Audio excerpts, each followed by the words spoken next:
Republican House Speaker MAGA Mike Johnson apparently too busy to consider impeaching President Joe Biden.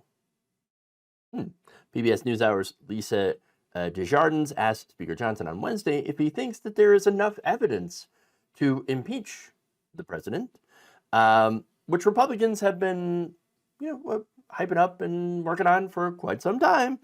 But Johnson had replied, quote, "I have not been able to take the time to do a deep dive into the evidence." No, wait a minute. Hold on. You're telling me that 3 months ago, the guy that moved former Speaker McCarthy's impeachment inquiry into a full-blown, authorized impeachment investigation into whether Biden had received bribes from foreign adversaries in exchange for favors, hasn't looked into it? Hasn't looked into the evidence, right? I mean, those are some serious charges, perhaps even seditious in nature. Taking money from the Chinese Communist Party, Iran, or whatever, Ukraine, all that stuff, which, by the way, not our adversary, but one of our allies, but in exchange for favors to help their corruption or something. You're going to tell me you didn't look at any of the so-called evidence there? I mean, weird. I mean, again, this is very serious, and yet despite the seriousness of it, good old MAGA Mike just doesn't have the time to keep up. He's got so many other things to do. I mean, maybe in his defense, taking all this time to try to keep his caucus from flying apart at the seams. But if he had taken a look at it, he might be aware that not only has their investigation failed to turn up any actual solid proof of the president's wrongdoing, he would also note that during the course of the probe, the GOP's own star witness, Alexander Smirnov, has been himself accused of lying and indicted. So, I mean, yes, making up the entirety of the allegations against the Biden family that jump-started this whole impeachment effort in the first place. That would be super embarrassing to find out, wouldn't it? Good thing MAGA Mike has been, focused on the important things, such as, what exactly? What have you been doing, Mike? What exactly has kept you from looking into this very important, again, impeaching a president isn't exactly something that happens all the time. It's not exactly something that you should be taking lightly at all. And so you would think as leader of House Republicans, you'd be a little bit more invested into the investigation, wouldn't you? Apparently not.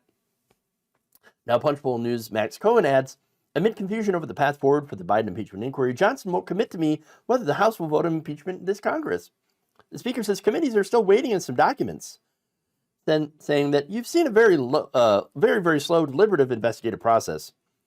In a transparent impeachment admission, Johnson says, because I've been so busy with all my other responsibilities, I haven't been able to take the time to do the deep dive into the evidence. Right. Sure. Really? Bullshit. Punchbowl News called this a, quote, pretty startling revelation from the top House Republican. No, you know what this is? This is MAGA Mike Johnson's cover my ass move. Okay, it's all CYA, sorry. Cover my ass, or cover your ass. The entire thing is falling apart at the seams. Okay, even the people who pushed for it are starting to be like, maybe this wasn't such a good idea. It sounded great, but now it's a clown car. In fact, Troy Nels from Texas said, I don't think we have the will to impeach Joe Biden. We just don't. Well, now wait a minute. It shouldn't be about will. It should be about evidence. So he's out there admitting not specifically admitting it, but admitting it nonetheless, that we don't have evidence, because without the evidence, you're not going to have the will to do it, okay, or the reason to do it.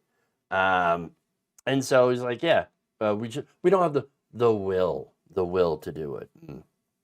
Tennessee Representative Tim Burchett then told Politico that while the base is going to demand it, his fellow party members don't think it's worth it Because again, it's not worth it because there's no evidence here.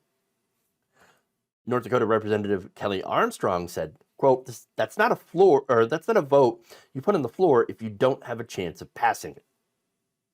Now, why would you not have a chance of passing it?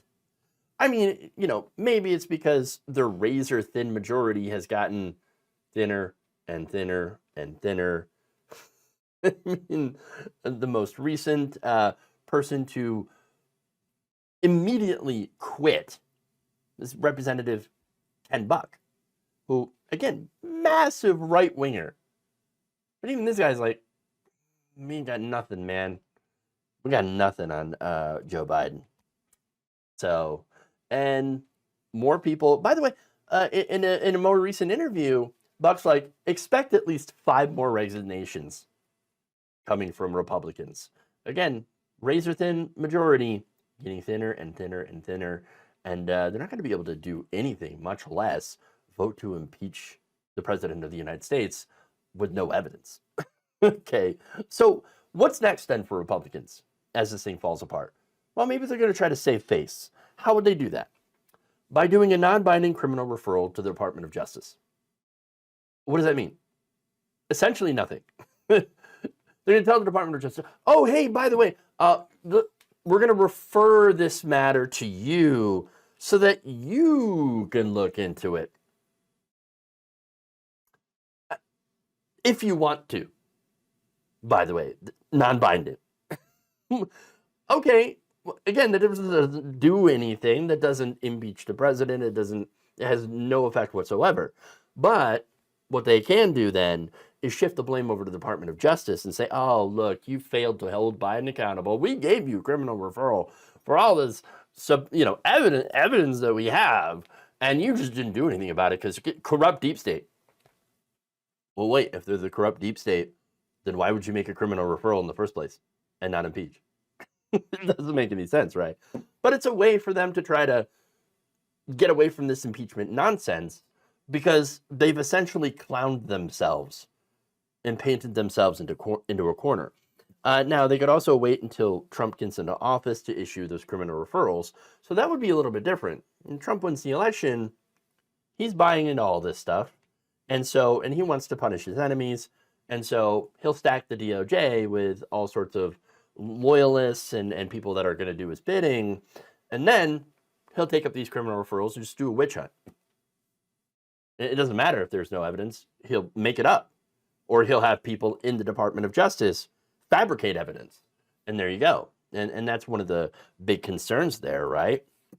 Now, Congress could also try to pass laws against influence peddling, which I don't think they're going to do because that would blow up in Trump's face because Trump can't wait to do influence peddling, as well as Republicans. And so there's that. But assuming Donald Trump does not win the election, the most likely outcome here is that Republicans will just continue to try to issue subpoenas for documents and try to get witnesses to come and drag this essentially out for years until everyone gets bored. It's going to end up like Benghazi, and years from now, Republicans will just bring it up. Biden impeachment, influence peddling! And then everyone will roll their eyes because there was no evidence of wrongdoing. And so, either way, it looks like Republicans are massively embarrassed, and a lot of them are looking for a way out of this debacle. As for Mike Johnson, he's like, nah, never had any time to look into it. Turns out, wasn't anything there. Who knew? Except for everybody. Way to go, Mike. Way to lead the conference.